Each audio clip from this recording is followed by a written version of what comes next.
क्या सब कुछ पहले से ही लिखा जा चुका है? क्या लाइफ का हर एक एक मोमेंट, एक एक स्टेप भगवान के द्वारा पहले से ही रच दिया जा चुका है?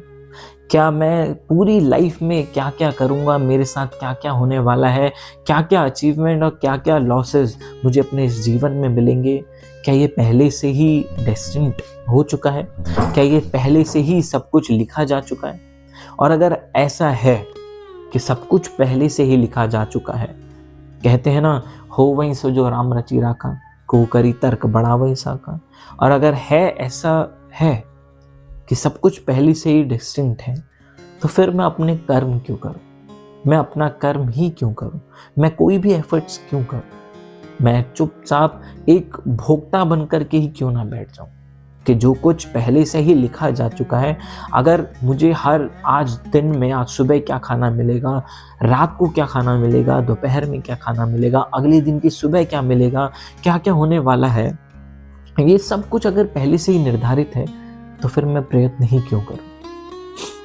मित्रों, ये एक बहुत ज़्यादा पूछे जाने वाला एक सवाल है, और ये एक वो सवाल है जिसको लेकर के सबके अलग अलग उत्तर, सबके अलग अलग भाव होते हैं, सबके अपने अपने विचार होते हैं, सबकी अपनी अपनी आइडिएशंस होती है, सबके अपने अपने बिलीफ सिस्टम होते हैं, सबका अपना अपना मानना होता है। तो अगेन उन सभी की जो वैल्यूज़ है, जो थिंकिंग है, जो थॉट प्रोसेस है, जो उसके पीछे उनके आइडियोलॉजी है, जो उनके पीछे इसका तर्क है, उन सभी चीज़ों को with all the due respect उनका मैं दिल से रिस्पेक्ट करता हूँ, वैल्यूज़ करता हूँ।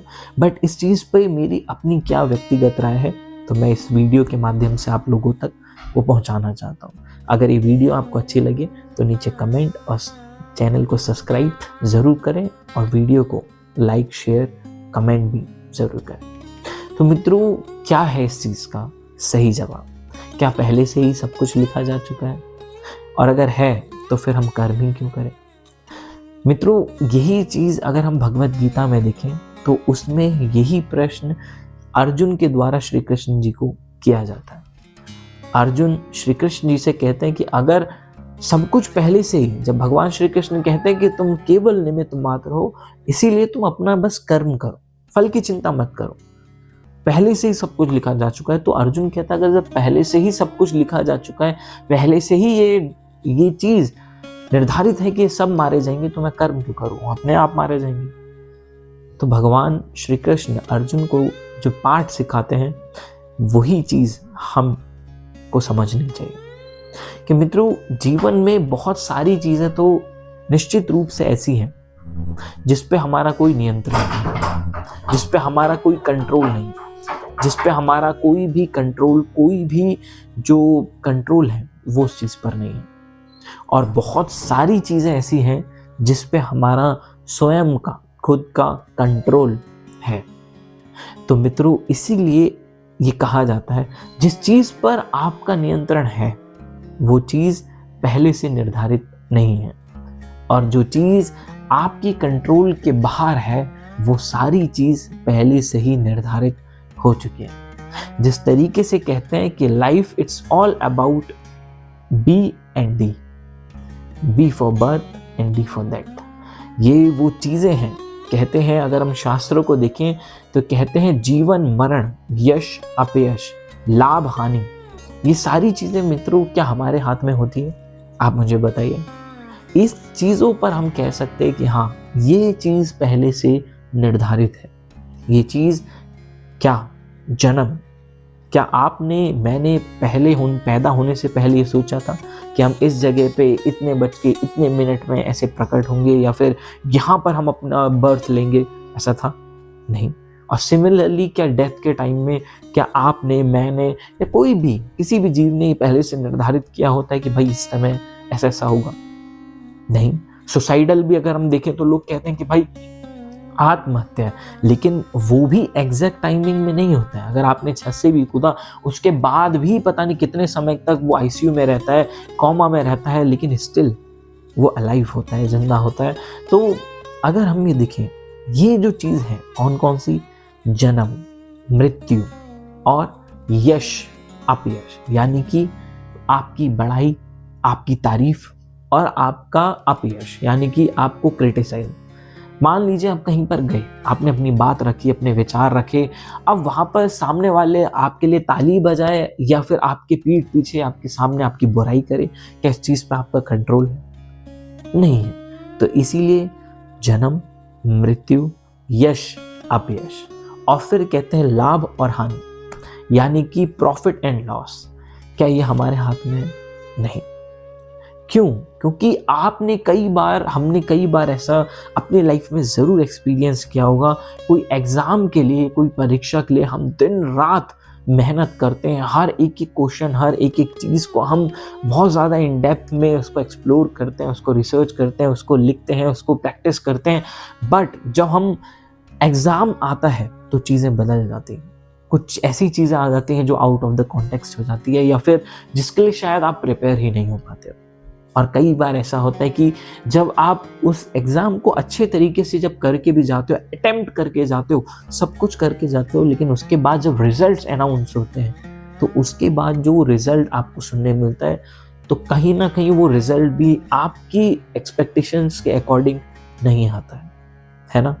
और कई बार ऐसा होता है कि जैसा आपने सोचा नहीं होता है, वो अच्छा उसमें आपको रिजल्ट मिल जाता है। और कई बार जब आपने बहुत अच्छा सोचा होता है तो उतना अच्छा आपको रिजल्ट नहीं मिलता। तो इसीलिए कहते हैं प्रॉफिट और लॉस ये भी हमारे हाथ में नहीं। इस चीज़ में भी हम एफर्ट करते हैं। अगर आप बिजनेस करते हो, अगर आप जॉब में हो, आप अच्छा प्रयास दीजिए, आप अपने अच्छे से अच्छे प्रयास कीजिए, एफर्ट्स कीजिए, लेकिन अब बाद में आपको क्या इन रिटर्न क्या मिलेगा, क्या नहीं मिलेगा, ये तो भैया समय ही आपको बताएगा, है ना। तो ये वो चीज़ें हैं, ये वो कर्म हैं जिन पर आपका बाहरी नियंत्रण नहीं होता या होता है। तो मित्रों, ये वो चीज़ें हैं जिस पर हमारा कोई कंट्रोल नहीं होता। जन्म, मृत्यु, यश, अपयश, लाभ, हानि, इस पर हमारा कोई कंट्रोल नहीं है ना। अब हम बात करते हैं उन चीज़ों पर जिस पर हमारा सीधा सीधा कंट्रोल होता है। अब भगवान अगर सब कुछ ही कंट्रोल करके भेजते तो भैया फिर तो हम, है ना, फिर क्यों ही करते। लेकिन भगवान ने अब इसके बाहर जितनी भी चीज़ें वो सब हम पर छोड़। आपको मिलेगा या नहीं मिलेगा ये अलग चीज़ है, बट उसके लिए प्रयास, एफर्ट्स करना ये भगवान ने आपके ऊपर छोड़ा है। अगर कोई भी चीज़ आपको मिलनी निर्धारित भी है, लेकिन वो तभी मिलेगी जब आप उसके लिए उपयुक्त प्रयत्न करते हैं, यानी कि जब आप उसके लिए जो रिलेवेंट एफर्ट्स हैं, जो रिलेवेंट कंसिस्टेंसी को एक फॉलो करते हैं, उसके बाद ही वो चीज़ मिलेगी। और अगर आप उसको फॉलो ही नहीं करेंगे तो भले ही आप करोड़पति आपके भाग्य में लिखा हो, तो शायद आप भिखारीपति बनकर रहेंगे। लेकिन इसीलिए भगवान ने जितने भी एफर्ट्स हैं, प्रयास हैं, ये सब हमारे पास हो। अब फॉर एग्जाम्पल, अगर हम एग्ज़ाम का है, ठीक है, एग्ज़ाम में क्या रिजल्ट आएगा क्या नहीं आएगा इस पर हम नहीं बात कर सकते हैं, लेकिन उस एग्ज़ाम में अच्छा रिजल्ट आए उसके लिए तो हम प्रिपेयर कर सकते हैं या नहीं कर सकते। तो ये चीज़ें, इसके लिए प्रिपेयर करना, ये भगवान ने चॉइसेस हमारे को छोड़ी है। जितनी भी जीवन में चॉइस है, वो चॉइस करना, चुनाव करना, ये भगवान ने हमारे ऊपर छोड़ दिया। जिस तरीके से भगवत गीता में अर्जुन को सारा ज्ञान देने के बाद श्री कृष्ण जी अंत में अर्जुन का जो आखिरी फैसला है वो उसी के ऊपर छोड़ देते हैं। कहते हैं यथा इच्छसि तथा कुरु, अब जो तुम्हारी इच्छा है सो करो। इसीलिए मित्रों, चाहे रिलेशनशिप हो, चाहे करियर की बात हो, चाहे कोई भी एस्पेक्ट ऑफ लाइफ हो, उस पे चॉइसेस हमेशा आपके पास होता है। आपको ये काम करना है या फिर ये काम करना है या फिर ये वाला काम करना है। नंबर 1 A, B, C, इस पे चुनाव, इस पे चॉइसेस आपकी। सिमिलरली ऑन रिलेशनशिप, आपको ऐसे इंसान के साथ जाना है या फिर ऐसे इंसान के साथ जाना है, ये आपको निर्धारित करना है। उसके बाद आगे जा करके जो होना है वो बहुत दूर की बात है। लेकिन जब आप चुनाव कर रहे हैं, अगर आप सही तरीके से सारे चुनाव करते हैं, उसमें प्रिकॉशंस को फॉलो करते हैं, उसमें जो सही चीज़ें होती हैं, जो एक कहते हैं ना, एक प्रोसीजर होता है to find the right thing, आप अगर उसको फॉलो करते हैं तो डेफिनेटली आपका जो परिणाम है, जो चीज़ है, वो भी आपके हाथ में ही होती है और काफ़ी हद तक प्रेडिक्टेबल भी होती है। सिमिलर टू द एग्ज़ाम, अगर आप पहले से ही अच्छे से प्रिपेयर होके गए हो, वहाँ एग्ज़ाम आया, आपने सारा अच्छे से अटेम्प्ट किया है, तो आप पहले से ही इस चीज़ का निर्धारित कर सकते हो कि भैया इतने इतने नंबर तो कहीं नहीं, ये होगा। और जब रिजल्ट अनाउंस होता है तो एग्जैक्ट में होता है ऐसे ही है कि उतने उतने तो आपके लगभग मिनिमम जो बेंचमार्क होता है उतना तो आपके आता ही है। तो इसीलिए इसका सही आंसर, इस प्रश्न का जो सही उत्तर है वो यही है कि मित्रों, गीता में भगवान श्री कृष्ण कहते हैं गहना कर्मणो गति है, ये कर्म की गति बहुत गहन होती है। इसको समझ पाना हमारे इस बुद्धि के बहुत बाहर की चीज़ है। लेकिन क्या चीज़ हम समझ सकते हैं, इसी को संदर्भ मान के अगर हम ये बात कहें कि हो वहीं सो जो राम रचि राखा, को करी तर्क बड़ा वैसा का, यानी कि उन विषयों पर बात विवाद करके उन चीज़ों को अपने अंदर होल्ड रखना, उसको एक्सेप्टेंस ना देना और उस पर बार बार परेशान खुद को करते रहना, जिस चीज़ पर आपका नियंत्रण ही नहीं है, जिस चीज़ पर आपका मेरा कंट्रोल ही नहीं है, और उसी की वजह से हम खाना छोड़ दिए हैं, बोलना छोड़ दिए हैं, खुद को आइसोलेट कर दिए हैं, तो ये एक बेवकूफ़ी है। इसीलिए ऋषियों ने एक माध्यम से हमें समझाया कि भैया हो वहीं से जो राम रचि राखा, को करी तर्क बड़ा वैसा, just accept the reality of nature और आगे बढ़ो। लेकिन फिर वहां पर हमें ये भी ऋषियों ने सिखाया कि कर्म प्रधान विश्व रचि राखा, जो जस करिए तो तस फल चाका, है ना। कर्म की गति, कर्म प्रधान विश्व रचि राखा, कि भैया जो विश्व है ये कर्मों के आधार पर है, जो जस करिए तो तस फल चाका, जैसा करोगे वैसा पाओगे। संत कबीर दास जी ने भी ये कहा है ना, बोए पेड़ बबूल का तो आम कहाँ से खाए। तो इसीलिए ये चीज़ आपको याद रखनी है, जहाँ पर आपका नियंत्रण है। फॉर एग्जाम्पल, चाहे वो रिलेशनशिप हो, चाहे वो एग्ज़ाम्स हो, चाहे वो जॉब हो, चाहे वो बिजनेसेस हो, आप जितने एफर्ट्स कर सकते थे, जो करने चाहिए थे उस रिजल्ट के लिए, क्या वो आपने किए या फिर नहीं किए। और अगर किए, उसके बाद आपको रिजल्ट क्या है वो एक अलग चीज़ है। आपने एफर्ट्स किया या नहीं किया, प्रयत्न किया या नहीं किया, प्रयास किया या नहीं किया, ये चीज़ महत्वपूर्ण है। और जब आप उन चीज़ों के लिए प्रयास करते हो तो डेफिनेटली आपको वैसा रिजल्ट मिलना बहुत स्वाभाविक होता ही है। बट क्या चीज़ों पे ज़्यादा परेशान नहीं होना जिस चीज़ पर आपका कंट्रोल नहीं। फॉर एग्जाम्पल, आपने कहीं पर एक बहुत अच्छी स्पीच दी, बट उसके बाद भी लोग कन्विंस नहीं हुए, तो क्या ये आपके हाथ में नहीं। तो इस पे परेशान होना, इस पे खुद को मतलब एक स्ट्रेस देना बेवकूफ़ी है। किसी इंसान के लिए आपने बहुत ज़्यादा एफर्ट्स किए, उसके साथ रहे, उसके साथ रिलेशन में रहे, लेकिन एट द एंड वो आपको छोड़कर चली गया, क्या ये आपके हाथ में नहीं। आपने खुशी खुशी उसको जाने दिया। इसी तरीके से कोई इंसान आपका बहुत करीबी था, अब वो आप इस लाइफ को छोड़कर जा चुका है, उसका शरीर पूर्ण हो चुका है, तो क्या उसमें बहुत ज़्यादा परेशान टूट जाना चाहिए? नहीं। क्यों?